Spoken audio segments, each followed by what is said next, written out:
دلت این کیک پیتزا مشتی میخواد، حتما ویدیو رو تا آخر ببین، ضرر نمیکنی. یه کیک پیتزا مخلوط با رسیپی خودم، البته با دستپخت خودم، خیلی هم خوشمزه و جذابه. خمیر رو ورز میدم و کف مایتای پهن میکنم. ژامبونا رو شروع میکنم به اسلایس کردن، بعد میرم سراغ کراکوف که خورد کردم، میرم سراغ پهن کردن کف مایتابه. اول پنیر میریزم، بعد کراکوف رو روش. بعد از ریختن پنیر یه فشار ریز میرم سراغ ژامبون رو که ریختم دوباره پنیر میریزم و دوباره یه فشار ریز. بعد دوباره لایه آخر دوباره ژامبون رو میریزم. حالا که اینا رو ریختم میرم سراغ پنیر ریزی آخر. پنیر میریزیم لایه آخر رو، یه فشار ریز و میریم قارچو میریزیم و حالا میریم سراغ فلفل المی.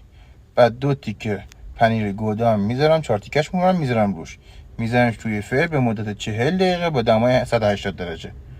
اینجا هم که اسلایسش کردم و یه گاز ریز خوشمزه زدم بهش.